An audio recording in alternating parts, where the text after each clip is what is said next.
You by BetUS Sportsbook and Casino.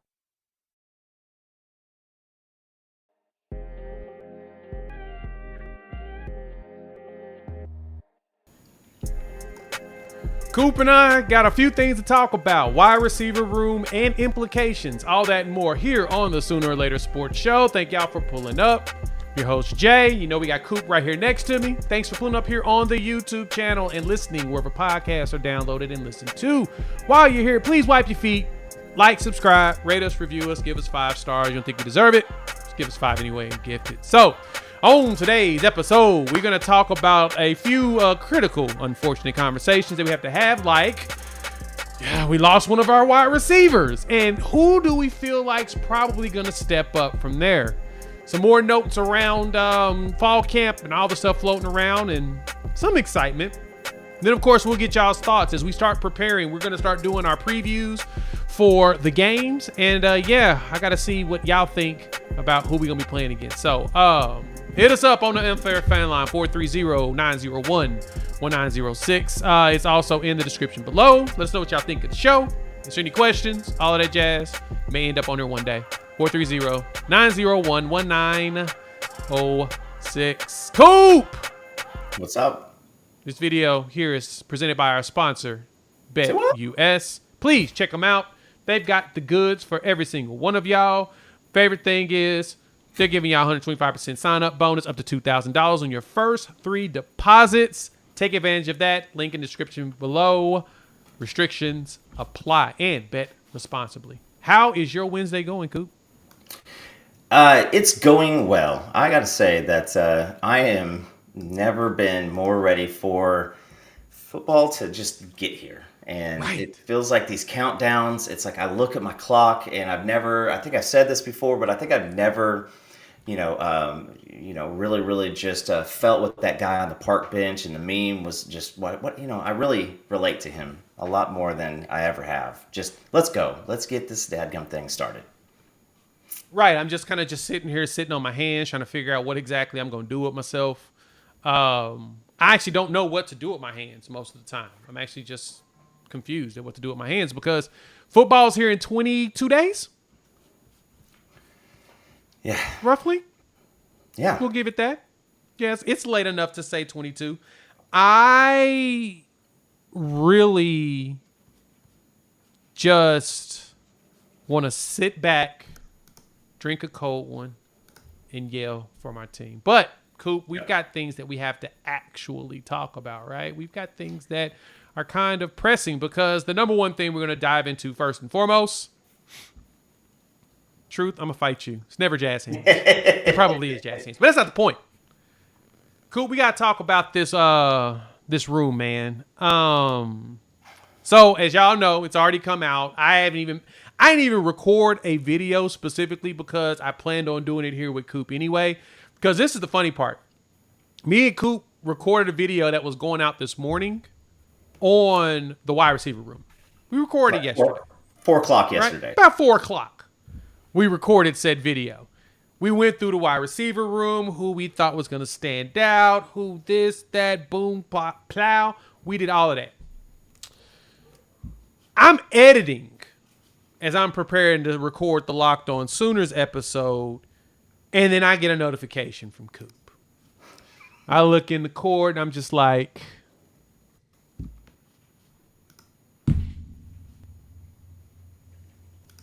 I just downloaded all this and was starting to prep for it.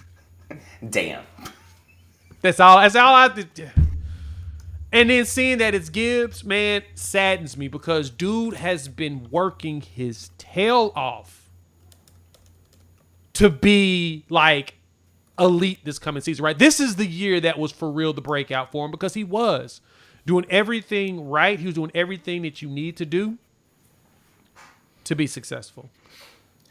And what did we get instead, Coop? My man hurt. And I'm hurt for him more than anything, right? It's less about, the room, because I'm not as concerned about the room, right? We talked about this. The big thing for me is Gibbs was working his butt off to do something special this season, man. And he's not going to be able to. So now here we are. So Coop, how talk to me now that it's kind of marinated. We're still waiting on a true diagnosis. How you feeling about this now? You know, I was watching the OU Insider pod today, and Parker and I were talking amongst other guys. Trying. None of us want to be that kid is dropping that news. He said it perfectly. That's a scoop that you don't want to have to do it. And I can promise you, George Stoya, No pun intended. he did not want to be the one to drop that either. But it's tough because for me, I get stuff sent to me all the time that is you got to go find it out. And because if you show out wrong, you can get roasted pretty quickly. And I think Parker said it too. There's a lot of conversations that with people you don't want to have those types of conversations with. And so processing it for me was just, first and foremost, I thought, okay, how does this do with the team? And like you said, from the wide receiver team, the wide receiver room, it's a guy that he means a lot to the heart and soul of this team. The culture that this coaching staff has put together. It's just one of those things that like you took him as a kid who really had some maturing to do when he arrived on campus, and there's movie type of tales that happen that where you got to go and he's got to go through a lot of really bad stuff, near-death experiences or stuff like that before he gets it. And Gibson wasn't that guy. Like, he experienced some toughness on the field, some failure on the field, and he had a choice to do. And we talked about Bates recently. This team will not let one of their own fall and will not let them get down. They're going to encourage them to be better, to get better. And so, man, I got to say this from the team aspect. No doubt, this team is not as good without Jaden Gibson. From the position standpoint, we talk about Emma Jones getting the raise, getting his flowers, and he has got this team in a great spot right now in that room. So this team can go on, but again, it's one of those deals where this sucks because he's a great kid.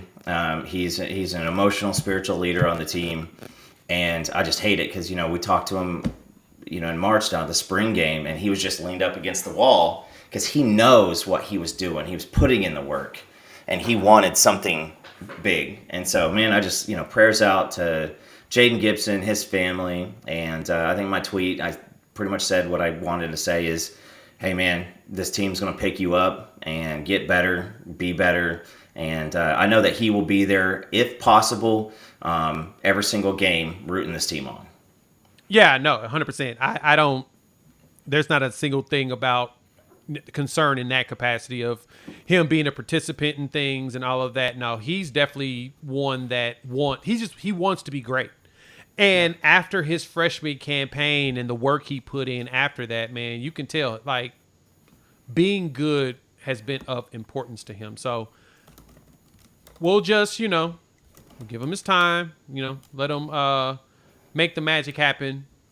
And yeah, for me, it's now 2025, unless the diagnosis is good, right? Because we don't know, like nothing. The MRI, we'll probably hear mid-show. Something may get posted within the next, hour or two. We did see that, the Texas running back CJ Baxter tore his LCL and his PCL, LCL and PCL, and so he's done for the year because he's at least a 9-month recovery. So yeah, he's cooked. Same thing. Just prayers out to him, prayers out to the family. Everything. Listen.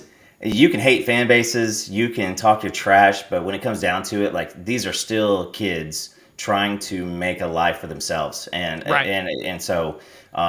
If I were a media member as a Sooner guy and I saw that, someone would have to hold me off the field to go help CJ out. So just saying, it's like we don't want to see that on any place. Yeah, no, I don't like seeing or hearing about injuries for anybody, right? Like I said, even if it's someone, a rival, right? I want to see the kid on the field because I've heard nothing but good things about him, right? Just overall as a player, as a person.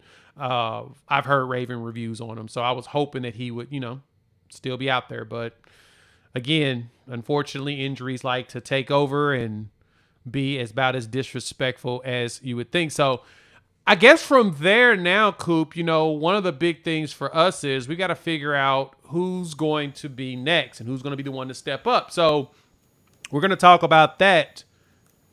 But before we do that, we got to do a special shout out to the sponsor of this live stream today, our people over there at BetUS. As I've told y'all before, things that they're doing out there, some pretty cool stuff, right? They're taking care of the customers. They're providing 125% sign-up bonus up to $2,000 on your first 3 deposits.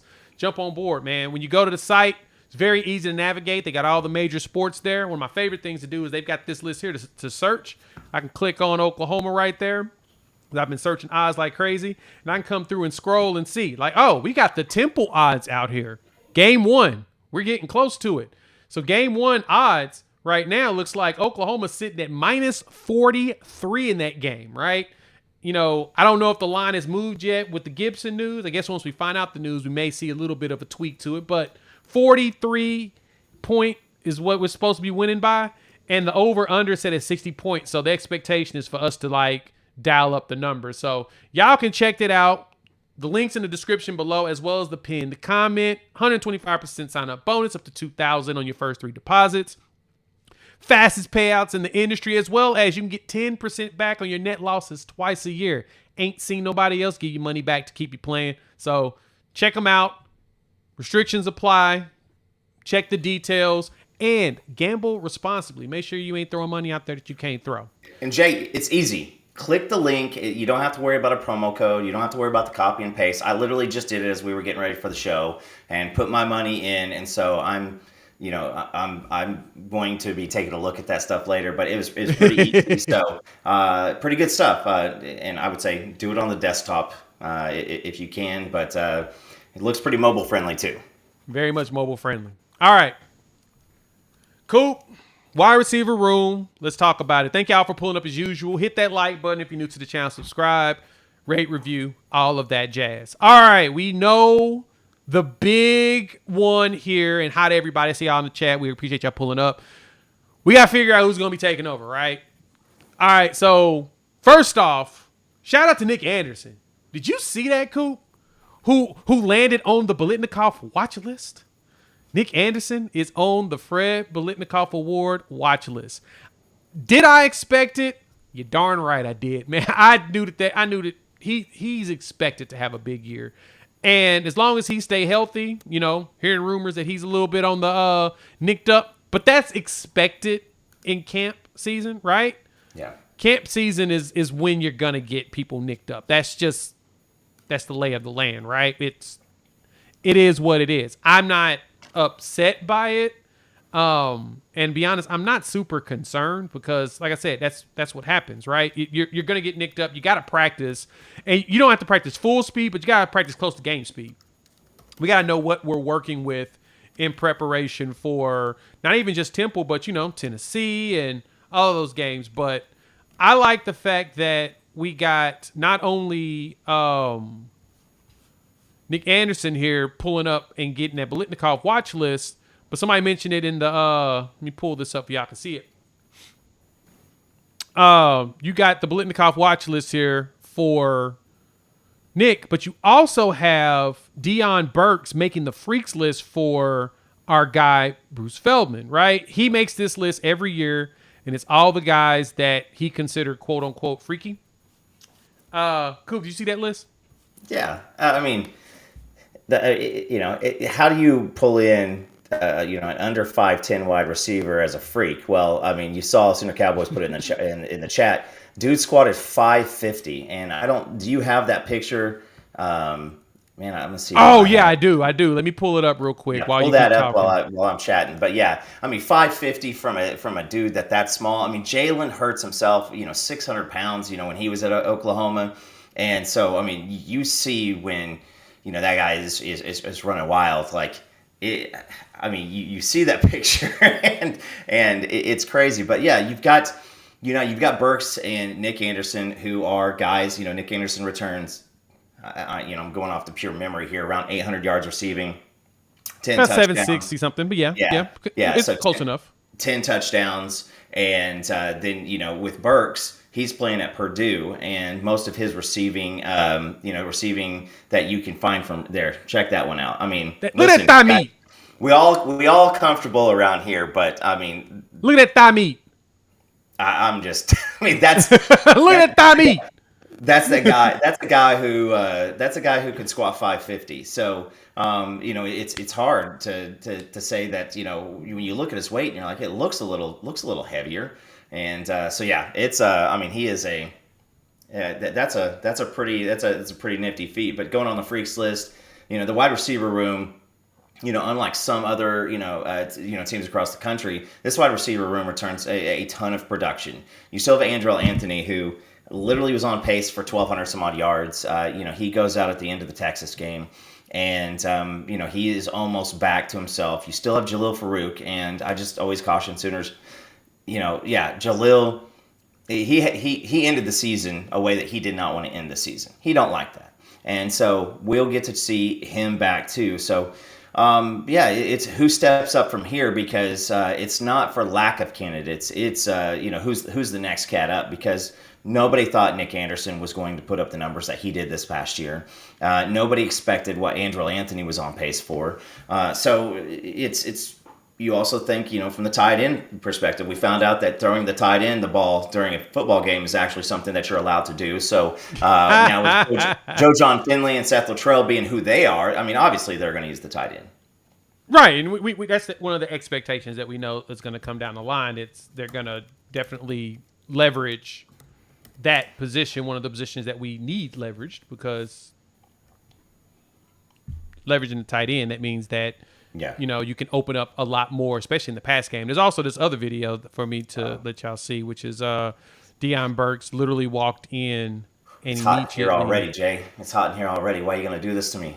I'm just saying, man. He decided that instead of, let me get this for y'all and put this here because y'all need to see it.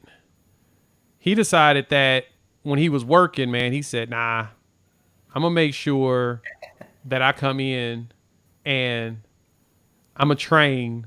Be ready. Day one, right? He walked in, and this is what you see. He's on the bench. He hitting the curls.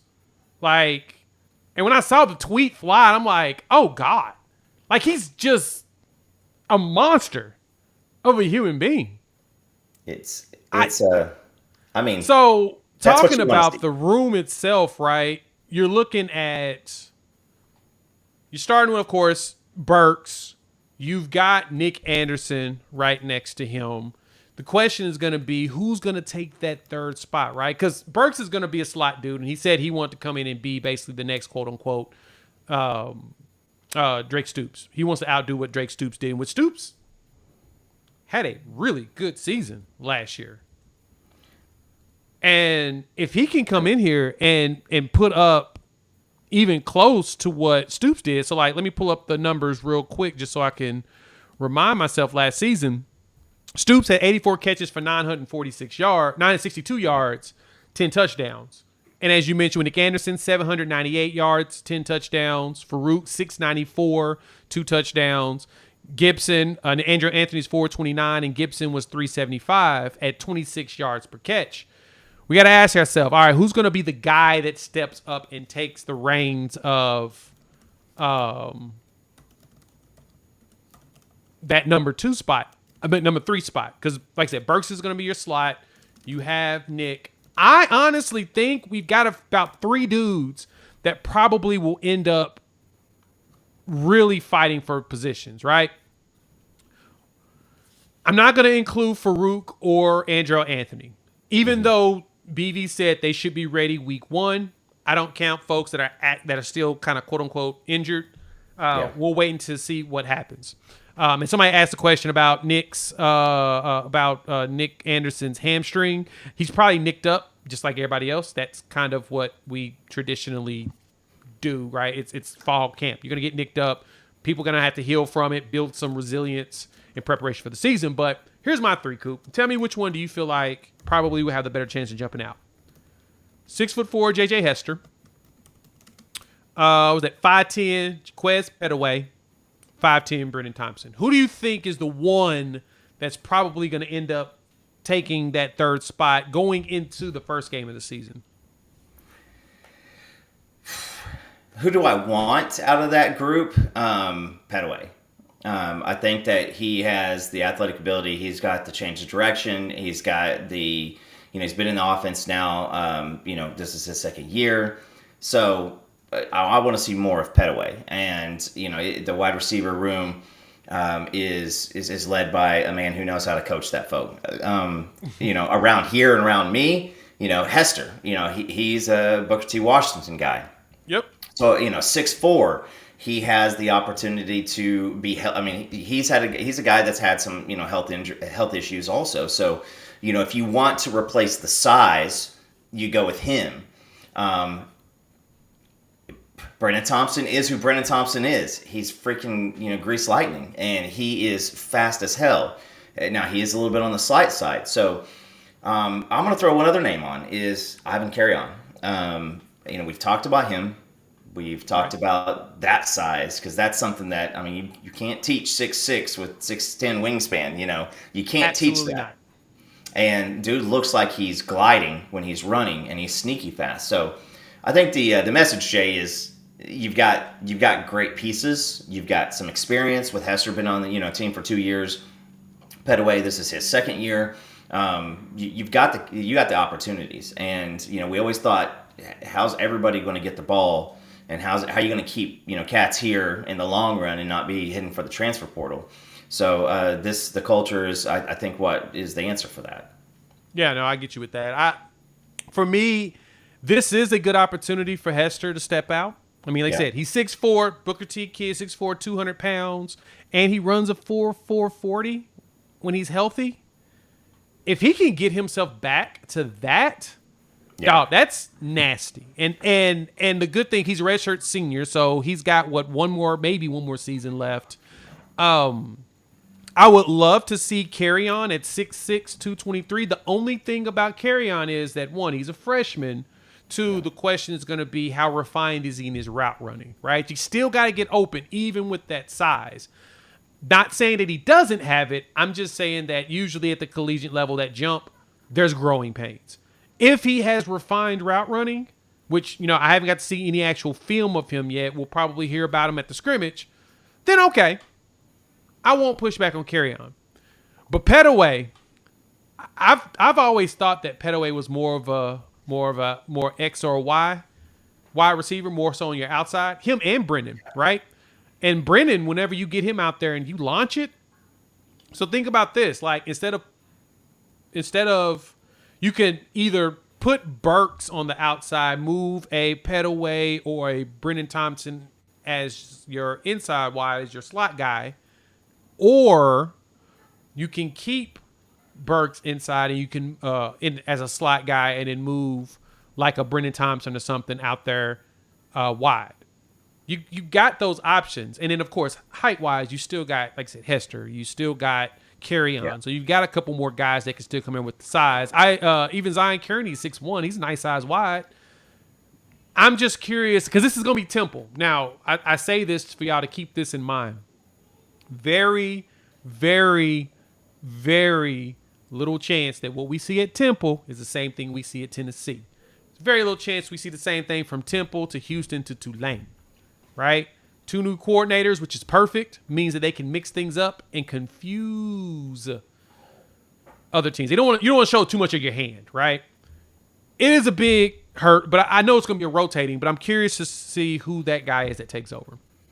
I guess and I like that. I saw in the chat. It's like everything's in front of you, and you can't be frustrated with its reliability. Like you still have a first-year starter quarterback. And so who can Coach Emmett and, the 2 OCs, who can they rely upon the most? Because you can't have a guy who, breaks off routes or gets those things wrong, because when you're running a timing route, you break the wrong way as a wide receiver, that's an INT, and that's on the quarterback. Yep. And that's the last thing that you want to do for your quarterback. And I do point out this is, with Temple, Jackson, it's not going to be messing around and, like you're tinkering at scrimmage when it comes time to passing the ball. You're going to want to see guys get out there and get Jackson Arnold in a rhythm, and he's going to need to do that. So you're going to need to really, really lean on guys that you can lean on at that point.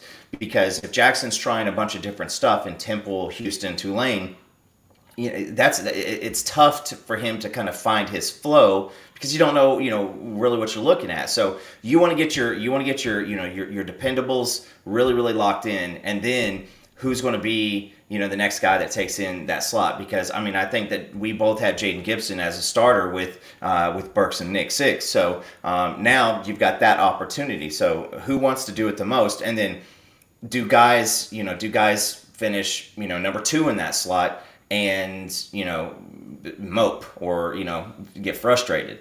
Because you're going to need to continue to do it week in and week out and week in and week out, because the guys behind you, they're going to also. So you got to keep on cruising. Yeah, no matter what, somebody's going to fight for that spot. I'm just kind of curious to who is the one that does it, right? And yeah, Monty, great point here. The first 3 games is most likely going to be like a dress rehearsal for that third wide receiver spot. I love it.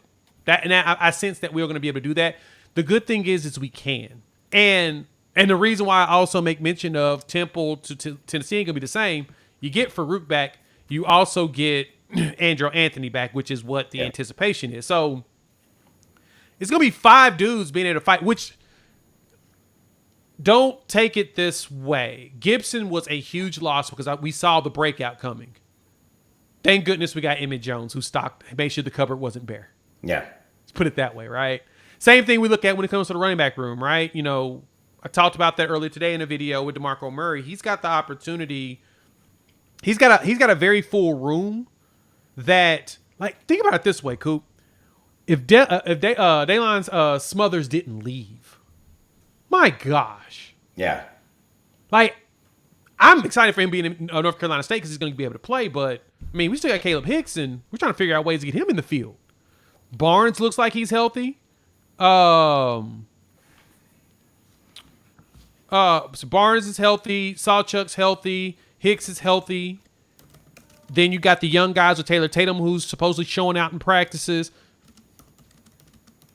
We got to ask that question of who else is going to – what other room's going to step up? Now, somebody else made mention in this one. Made me lose my train of thought. Very good point.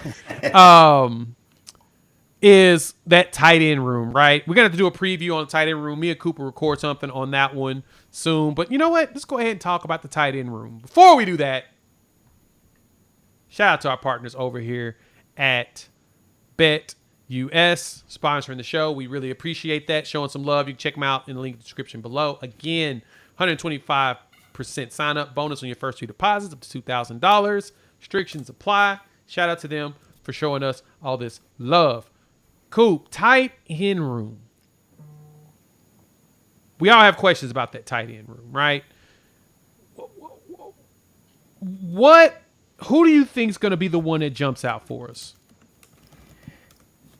From everything I've seen, Sharp is going to be it. He looks, he's fluid. He's been working a lot more on the blocking aspect of the game. You got Jake Roberts too, who is a cat. So I think that those are going to be your 2 ones that you slot in, and then everybody forgets about Caden Helms. Caden Helms, he's currently healthy. Yeah, currently healthy, and he's another guy that's a mutant when it comes time to athletic ability and the size and the measurables. So another kid just like Jay Gibson this is a guy who he could have taken his ball and gone home. He could have gotten frustrated and talked trash on the coaching staff. But health. The best ability is availability. You hear that all the time. And so you've got those 3. I don't think that Devon Mitchell is a guy that we're going to see past his allotted 4 games this year.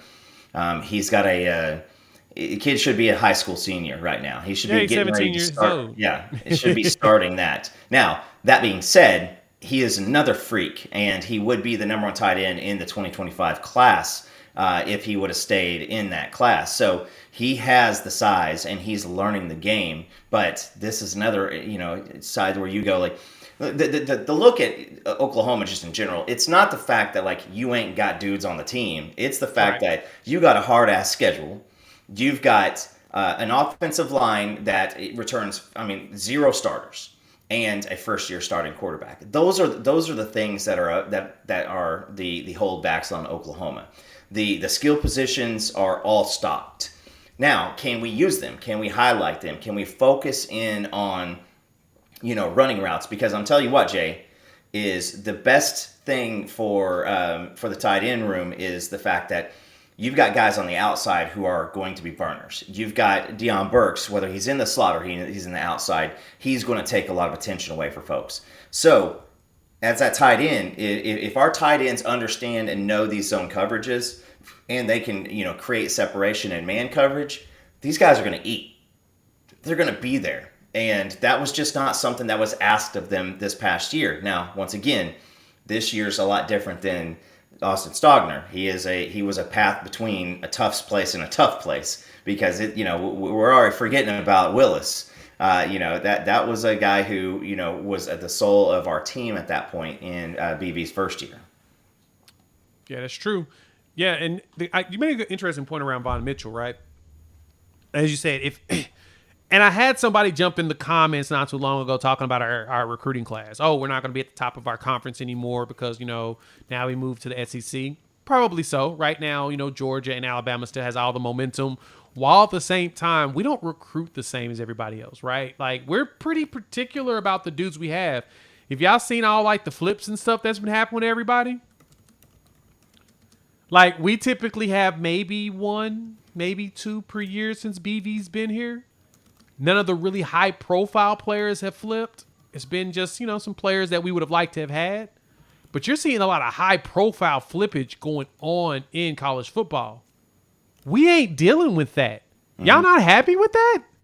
Like, I like the fact that we're getting top 10 classes, but I love the fact that we ain't dealing with people constantly flipping around. And there's a reason why we're doing that. There's a reason why what BV has instituted is working. It's that system. Great example. Go check out the series that Coop has been doing, Inside the Sooner Family. We'll have it at the end of, probably at the end of the video, but you'll see the link on the channel.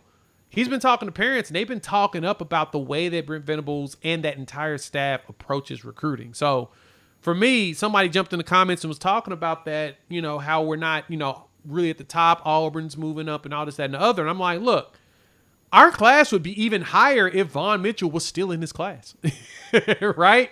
Like, that's a 5-star tight end. 5-star consensus across the board. Class would jump up even more, and we still got a few more. Players that we're going after, which we'll talk more recruiting as we get closer next week, right? We'll probably go live in 2 weeks for the big one. May as well. Why not? I am ready to get my my heart broken and my heart excited all at the same time. I don't really care, but I do want to be a part of it. But the big thing is recognizing that we're going after a particular brand of dude. Yeah. That's going to be able to want to stick around and be taught by this staff. I love that about what we're doing. And so, questions asked. What do you think about the running back room? We haven't had a great running back since Gundy left. Haven't been impressed with Murray yet. I think DeMarco Murray's done a fantastic job, personally.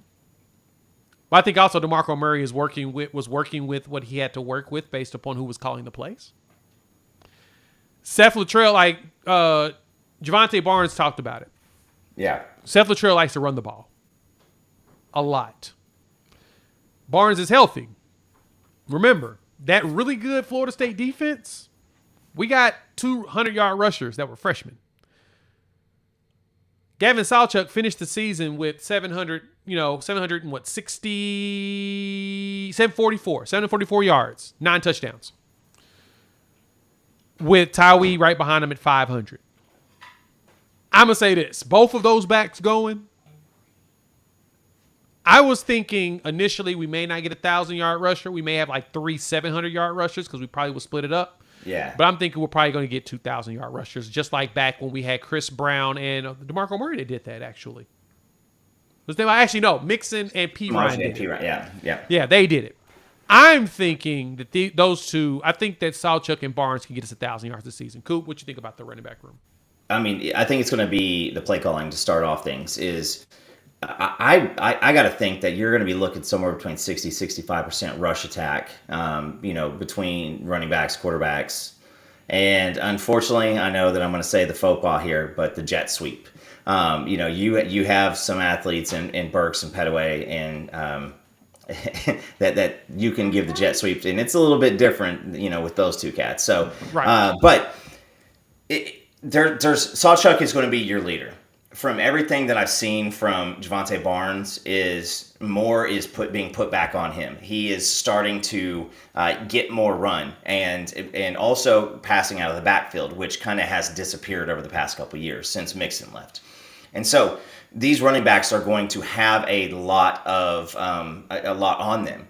And that's why it's impressive right now with Taylor Tatum coming in. I mean, if you guys have seen, go through, watch that, if you don't follow the Oklahoma football handles on Instagram and on Twitter. There's one point, and I think it was Sam Franklin running through the bags, and it's the one where you're supposed to run out, carry the ball with one hand, and then hit the pad with your right hand as you come through. And Franklin didn't do it right. And DeMarco got 6 inches deep, just going crazy on him because you have to actually do the things that he wants. He was an NFL, he was an offensive player of the year. This was a guy who, was one of the best Sooners in Sooner history. And he has he is one of the measuring sticks for this program. And so he wants more out of you. And I think that he is going to take that this year and run with it. And so the health being a big factor, you got to see Sawchuk and Barnes. These are going to be the two leading rushers. And I think that you're going to continue to struggle is how do we get Hicks in the game? And then what does Tatum earn? And poor Sam Franklin, I don't know if he's got a spot on this team. Because then we still have your golden unicorn, Emeka Megwa, and then Xavier Robinson too. And so, you've got a lot of different guys that have the ability to run the ball. So, when we talk like this, we're more talking during conference play, SEC play. Because I think that you're going to see them unload everybody in the non-conference. Yeah, and Sooner Cowboy made this point. He has to get a running back drafted. I swear Eric Gray did get drafted, didn't he? Did he? Did Eric Gray get drafted? I don't know why you asked me. Why do you? Oh yeah, 5th round. He was drafted. No, it was rhetorical. He was drafted. Eric Gray got drafted. So if we're talking about players getting drafted now, you may say you want him to get drafted like number 1 overall pick. Sure, right? We could push that, but he's gotten backs. He got Eric Gray drafted, right? So, and he's actually doing really good with the Giants. So, yeah, and listen, I don't think Taylor Tatum is the same situation as AD. AD came in and I'm not going to, he just didn't have in front of him what Tatum has in front of him. Tatum is a guy who, if you look at the pictures of him, he's not as slight as I thought he might be coming in. He put in some work. He's got arms. He's got muscle. I said muscle. He's got muscles. So he's got muscles. He's set up. It's what you want is you want this situation and you want this problem. Whereas I think last year we had an issue with health and people, putting in the work at, during practice. I think this year it is everybody's putting in the work. Everybody knows what's going on. And so who is going to do it? Just like the wide receiver room. Right. And the good thing with that is you talk about Sam Franklin. He's probably, with that, how deep the room is right now, right? When you go down the numbers, and Steven, thank you for mentioning my favorite running back, which is going to be our boy, the muscle Mecca Megwa, which the big running back that he's from Texas, transferred.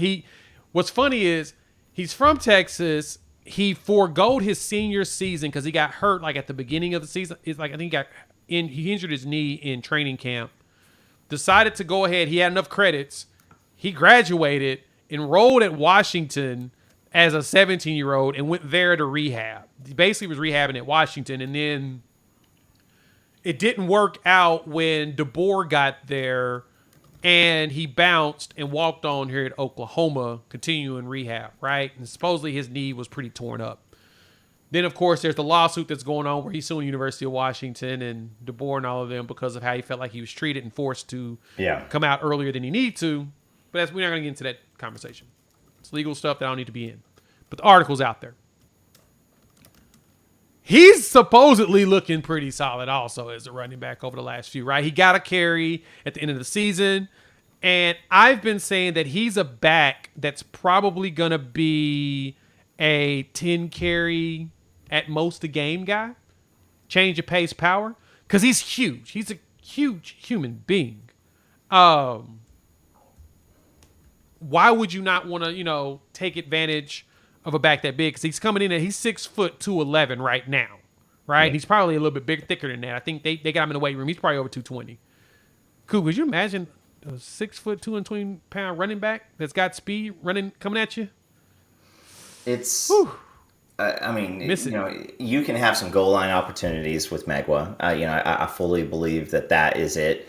But yeah, I think that the big separation is you've got a lot of different guys. Like, Taylor Tatum is not Adrian Peterson. And, Adrian Peterson, there's only one, right? So Taylor Tatum is somewhere between Joe Mixon and Samaje Perine, just from a body type.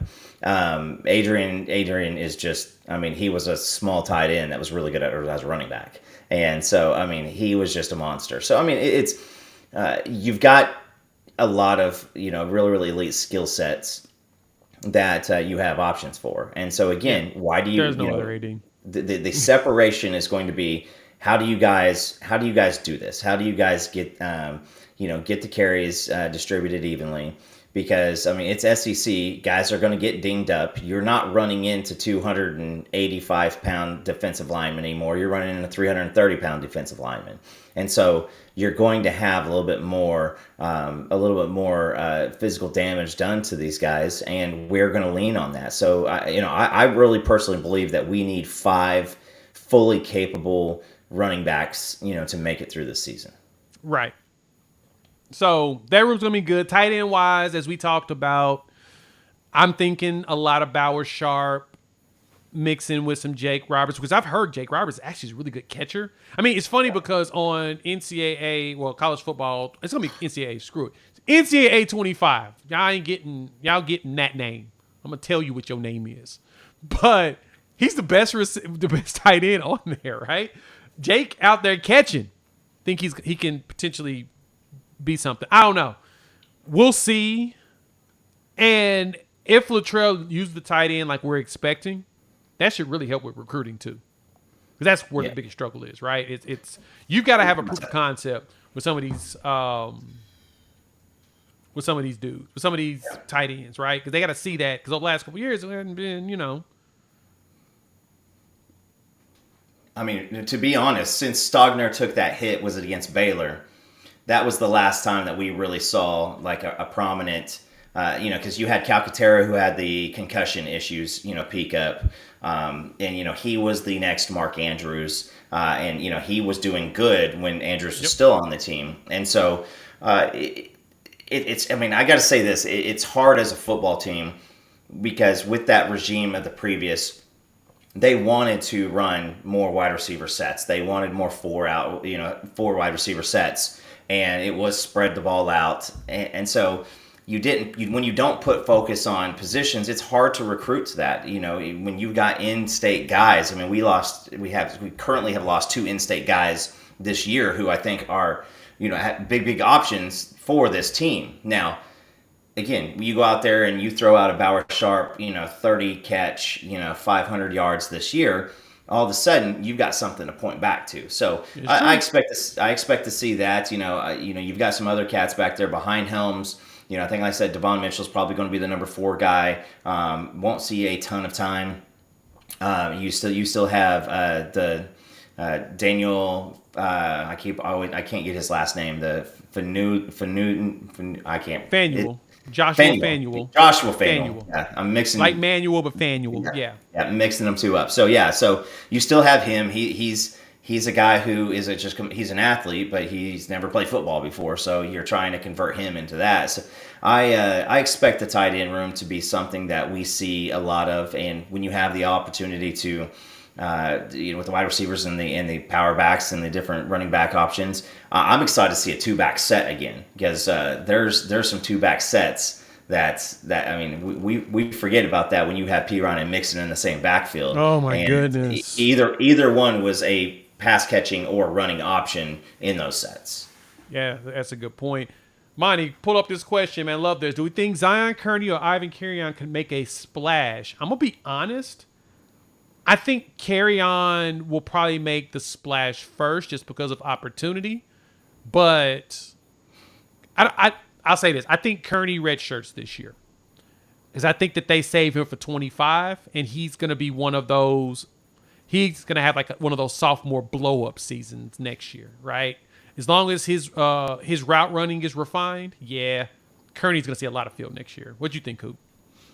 Kearney was my favorite guy coming out of this past recruiting class. You had Ragens and Carrion and Kearney and Daniels and KJ Daniels. KJ Daniels got a health issue right now, so he's not going to be available.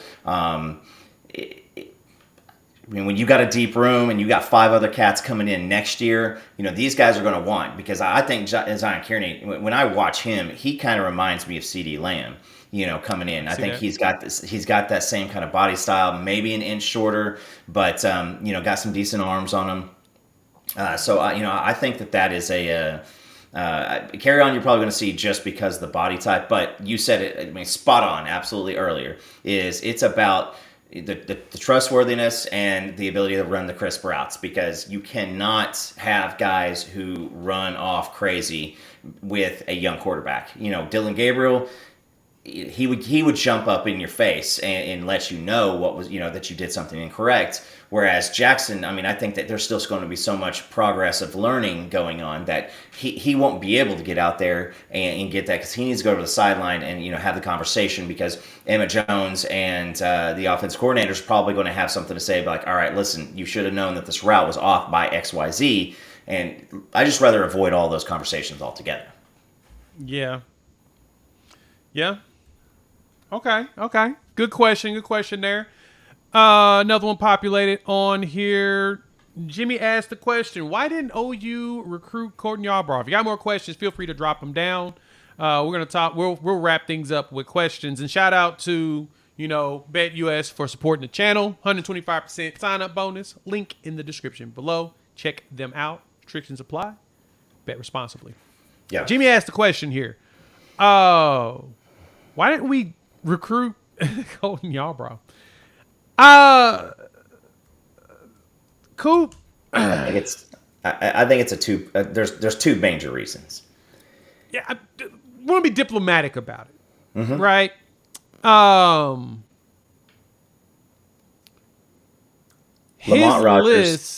Lamont Rogers, Ty Haywood, Michael Fasusi, Andrew Babalola. That's a big reason right there.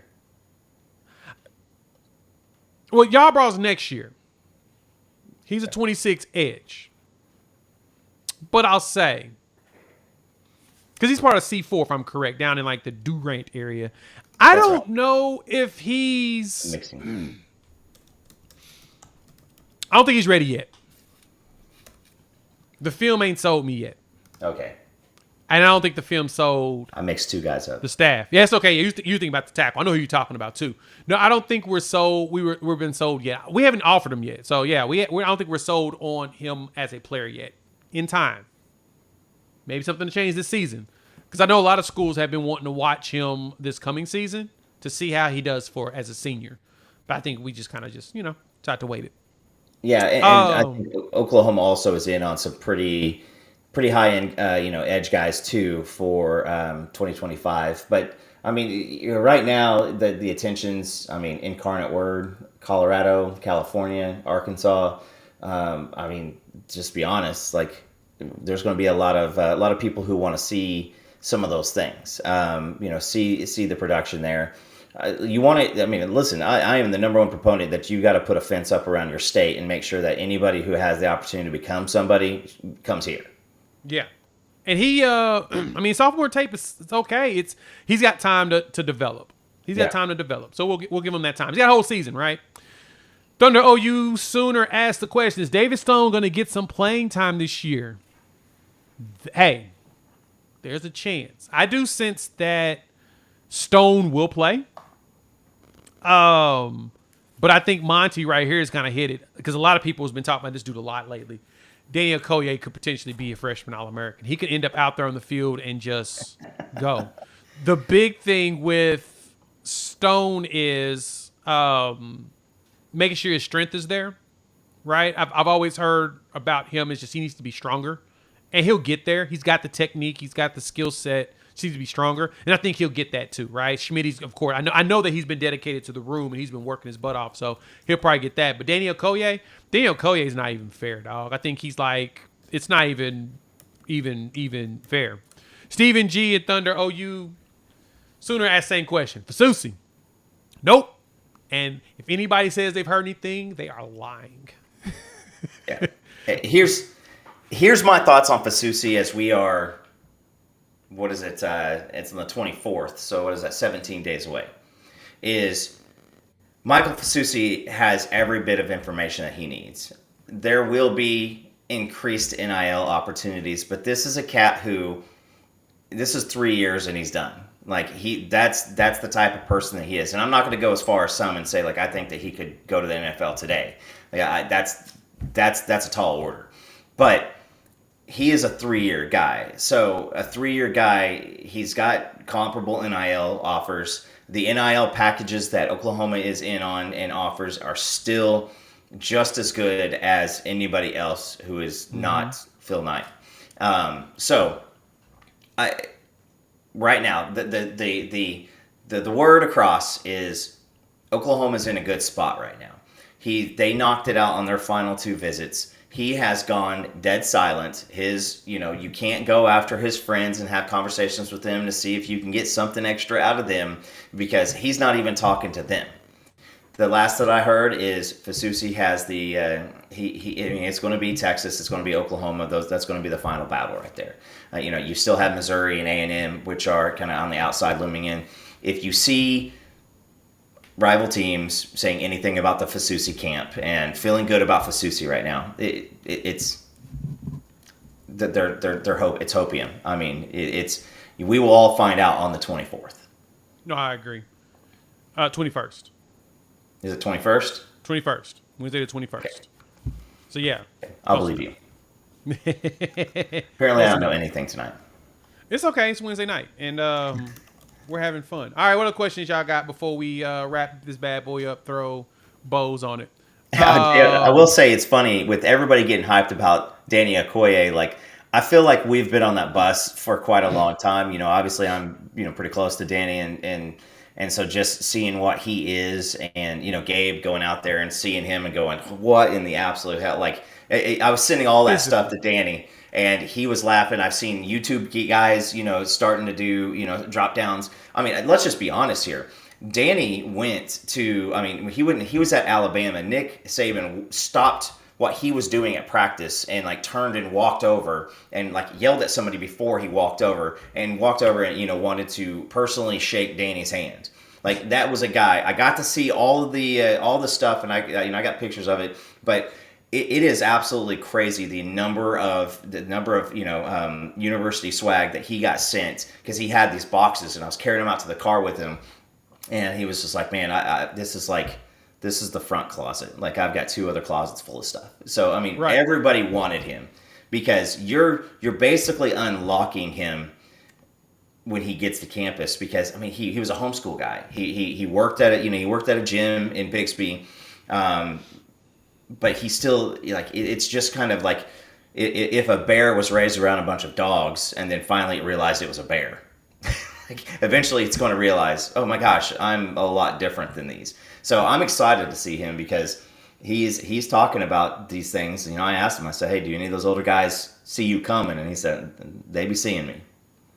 Yeah, you right. You 100% right. He is. Monty, good one. Lewis Carter's been getting a lot of first team reps. So they've been mixing it up. I know in practice is what I've heard from a player that they've been playing a lot of people different, playing a lot of different people. But that's noteworthy that Lewis Carter is starting to get a lot of attention, right? That linebacker room is so stacked. And as soon as Stutzman leaves, it's going to remain stacked. And as soon as the next regime of that group, it's going to stay stacked. Like, I know a lot of people have been a little concerned about the recruiting because we're not feeling the back portion of it just yet fully. But based upon the way this room is stacked now, how the portal potentially is going to look, and the way that they've been managing this team, yeah, I'm not worried about linebacker for the foreseeable future. I sense that we'll probably bring in more linebackers next class. Not even really this one or even the last one, but next class. I mean, you got Nesta, right? Marcus James for this class, and we're looking at Christian Jones still. Mm-hmm. But yeah, there's a chance that we're going to get I'd say next class we'll see more of the we'll see more linebackers coming in because Lewis Carter's been killing it, and he's got a couple more years, 3 more years. We got with him, Kobe McKenzie's a little bit older, but yeah, still Phil Pachotti. Paciotti's young. Pachotti's coming back from a knee. Coming back from the knee, so he just needs to get healthy. He gets healthy, he'll get through it. Nesta, we'll probably have about 6 linebackers still ready to go for 2026 season, right? Yeah. That's what I'm looking at. Yeah, listen, I'll say that. And Jaren Kanak, he is being passed, but it's not necessarily all because of Jaren Kanak. Jaren Kanak, he does have better, again, if you go with the video game, Jaren Kanak, he's a freak of nature, right? Fast. He's insane. We're at a spot where I don't think that you need Kanak to become like the next Teddy Lehman anymore. Crimson Missile, Lewis Carter, Kip Lewis, Kobe McKenzie, Danny, those are going to be your leading 4. And I will say, mark my words down on this. We have some amazing capabilities as far as formations. You guys will see so many different formations out of this OU defense this year than you've seen in the previous, since Brent was here last time. And I think that the caliber of athlete across the board is a lot higher. I continue to maintain this. 6 and 7 was an overhaul. It is getting everything out and rebuilding the way that you wanted it to. You can't always pick tomatoes after you planted the garden last week. You got to let it grow. And this is that now it's time to harvest. And so you're going to see situations where you're going to have probably Kip, Carter, and Kobe on the field, and Kanak chilling on the sideline. And last year we were in a spot to where it was not super beneficial for us to not have Danny Stutzman out there. And I think this year with the added weight with Kip being up over 220, that is humongous. You're going to have Kobe, who has slimmed down a little bit, and Lewis Carter, who a lot of people around Florida said he might have been the best player coming out of Florida a couple years ago. The state, yes. Yeah. So both sides of the ball. And so this is a we're in a little bit for fun, and so I think that the defense. We're going to have so much fun with the defense. And, again, do we set ourselves up for, a massive frustration if this defense doesn't show out? I think so. But I also think that when you have the competitive depth in every single layer of this team, you have so many more capabilities. And I really see Brent Venables and Zach Alley looking at each other and be like, should we? I think we should. And they're going to be running out some weird formations, and people are going to laugh their ass off. It's going to be a good time.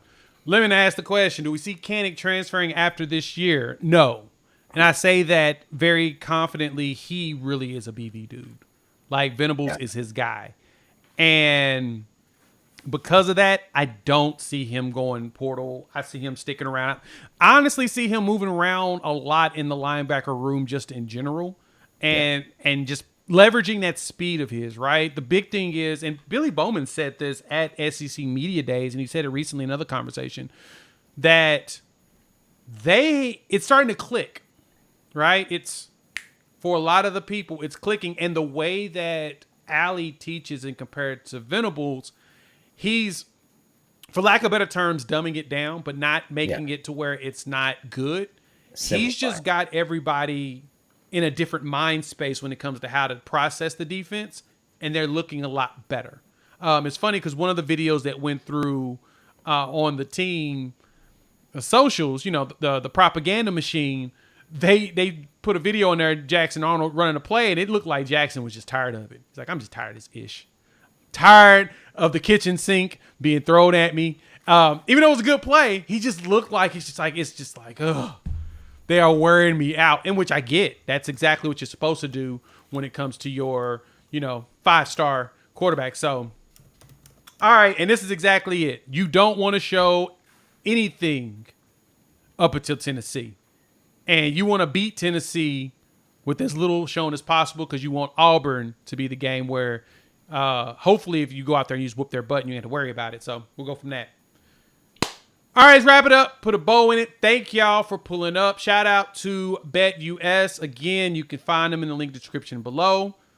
One of the fastest payouts in the industry. They got all the major sports. 125% sign-up bonus on your deposit. Check them out. Show them some love. Thank you for subscribing and all of that. Make sure that y'all like, subscribe, rate, review. Give us 5 stars. You don't think we deserve it? Give us 5 anyway and gift it. Wipe your feet before you leave. And put a wager in my name. With that, we will chop it up with all of you in the next next day or two, Coop. We'll have a video up. We'll talk then. Peace.